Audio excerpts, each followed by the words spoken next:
Let me be brutally honest with you for a moment. The single greatest obstacle standing between you and the life-changing financial potential of the Iraqi dinar is not a complex economic conspiracy or a shadowy global cabal. It is the toxic, hope-draining cycle of broken promises and deliberate misinformation that has flooded the space for years. And today, we are drawing a line in the sand and breaking that cycle forever by moving beyond the cheap rumors and confronting the undeniable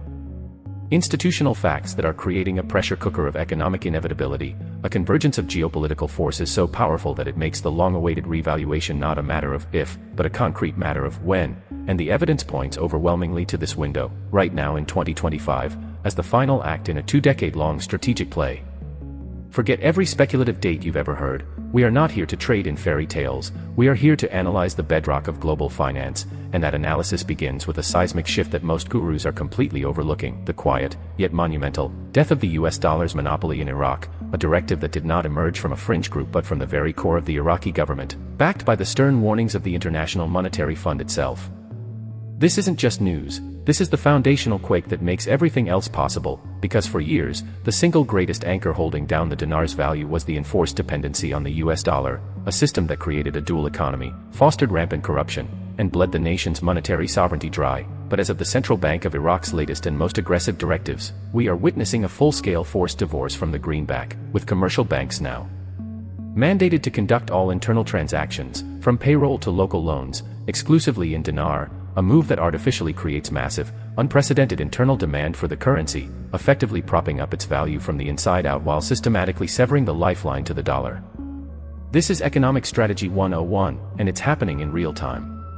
But the internal pressure is only one side of this story. The external, global pressure is where the plot truly thickens into an inescapable bind for the Iraqi government, because you cannot sit on the world's fifth largest proven oil reserves, alongside unimaginable treasures of gold, sulfur, and phosphate, and expect to remain a struggling, developing economy forever, especially when your primary benefactor and the holder of your keys to the global economy, the International Monetary Fund, is publicly losing patience. The latest IMF Article 4 consultation report on Iraq is not a gentle suggestion. It is a stark ultimatum wrapped in diplomatic language, explicitly stating that the current exchange rate is unsustainable, that it is actively harming economic growth by making imports cripplingly expensive and killing non-oil industries, and that comprehensive reforms, including a modernized monetary policy and a market-reflective exchange rate, are not just recommended, they are prerequisites for future financial support and for Iraq to finally take its rightful seat at the international economic table. This is the stick, and the carrot is the breathtaking Gateway Project, a multi-billion-dollar land-based trade corridor connecting the Gulf to Europe via Iraq, a venture that requires stability, foreign investment, and most critically, a strong, convertible currency to be even remotely feasible, meaning the RV is no longer just an economic discussion. It is the absolute cornerstone of Iraq's entire future geopolitical and economic identity.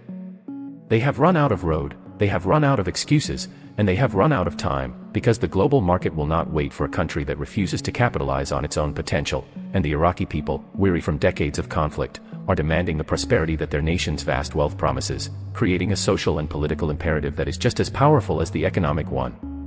So when you hear whispers of a new rate, understand that it is not being pulled from thin air, it is being calculated based on the hard metrics of oil-backed GDP, the urgent need to crush inflation, and the strategic objective of positioning the dinar as a strong, regional trading currency, a phoenix rising from the ashes of war and dependency. And that is why your attention, and the attention of every serious investor on the planet, must be locked on Iraq right now, because the pieces are not just falling into place, they are being slammed onto the board by the heavy hands of global necessity and national survival, setting the stage for what could be the most significant wealth transfer event in modern history. Now, let's cut through the final layer of speculation and anchor this discussion in the raw, unshakable numbers and legal frameworks that are actively constructing the launchpad for the dinar's revaluation as we speak, because while the geopolitical pressures set the stage, it is the mechanical, almost surgical financial engineering happening within Iraq's central bank and its partnership with the international community that is physically building the new value of the currency, brick by digital brick. And the blueprint for this transformation is publicly available for anyone who knows where to look, starting with the most critical and misunderstood metric of all, the monetary mass, or M2, which represents the total amount of dinar in circulation, a figure that has been the subject of intense manipulation and strategic contraction to ensure that when the new rate goes live, it is not instantly evaporated by hyperinflation. Think of it this way, You cannot simply declare a currency to be worth 100 times its previous value without first ensuring the total supply of that currency is not so astronomically high that it becomes worthless. It is a fundamental law of economics, and this is precisely why the Central Bank of Iraq has been engaged in a silent, multi-year campaign of monetary sterilization, actively pulling trillions of dinar out of the active economy through sophisticated bond issuances and monetary policy tools, effectively shrinking the money supply in preparation for the massive multiplier effect the RV will unleash, a process that has been documented in their own financial stability reports and is a classic precondition for any successful currency reform in modern history. This deliberate tightening of the monetary base is then exponentially amplified by the second pillar of this financial architecture, the staggering and often deliberately obscured value of the assets held in Iraq's sovereign wealth fund and their foreign currency reserves, which act as the unshakable bedrock guaranteeing the new exchange rate. And according to the latest data funneled through the World Bank, Iraq's foreign reserves have been climbing steadily, bolstered by oil revenues and now sitting at a level that provides a coverage ratio for the dinar that is not just adequate, but robust, meaning for every single dinar in that shrunken money supply, there is a tangible, hard asset of gold and foreign currency sitting in a vault backing its value, creating a fortress of credibility that the market will have no choice but to respect. But even this fortress needs a door, and that door is the third and most immediate catalyst, the long-awaited shift to a modern, internationally recognized digital banking and payment platform, a project that is no longer a future plan but a present-day reality with the rollout of the Iraqi Central Bank's proprietary electronic payment system, which is absolutely critical because a currency cannot be considered truly strong or internationally convertible if it is traded in physical stacks of cash. It must flow seamlessly through the global SWIFT network, and this technological upgrade, mandated by the IMF and actively being implemented right now, is the final piece of operational infrastructure required to handle the tsunami of foreign institutional investment that is waiting on the sidelines for the green light. This digital transformation directly facilitates the fourth pillar, the systematic eradication of the black market currency traders who have plagued the dinar's value for a generation, as a digital, traceable financial system makes the informal cash exchange obsolete, allowing the central bank to enforce a single, unified, and powerful official rate, channeling all demand through legitimate and controllable banking channels, which in turn stabilizes the value instantly and permanently. So when you synthesize these four elements, the strategically contracted money supply, the formidable asset reserves providing unshakable backing, the operational switch to a digital payment highway, and the dismantling of the black market arbitrage, you are no longer looking at hopeful theories, you are looking at the concrete, step-by-step checklist of a nation executing a textbook-perfect currency revaluation plan under the direct supervision of the International Monetary Fund, a plan that is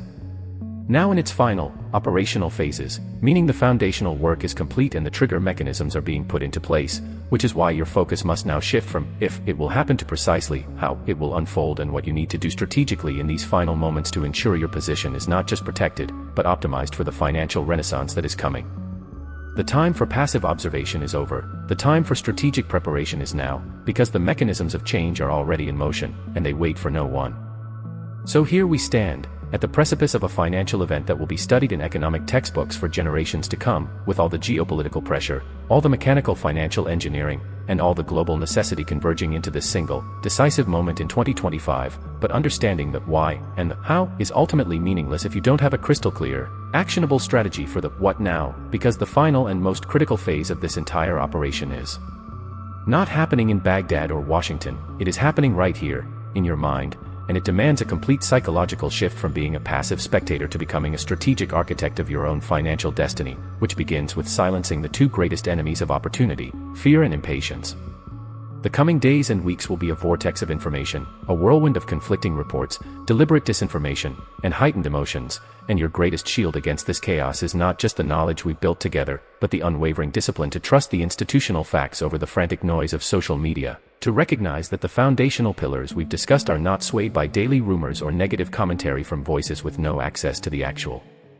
data, because the central bank of a nation does not execute a multi-year, multi-trillion dinar monetary policy based on a YouTube rumor, and the International Monetary Fund does not issue stern, public directives on exchange rate sustainability because of a post in an online forum. These are the moves of giants, and they operate on a timeline and a logic that is far removed from the daily anxiety of the public space, which is why your strategy must be rooted in the bedrock of what has already been legislated, what has already been funded, and what is already being implemented on the ground. Your action plan is straightforward but requires absolute mental fortitude. First, you must secure your position by ensuring your assets are in order and held through a legitimate and reliable channel, because when the transition occurs, the legitimacy of your holdings will be paramount, and the last thing you want is to be entangled in a verification nightmare while the financial windows are wide open. Second, you must manage your expectations not for a single, earth-shattering announcement that stops the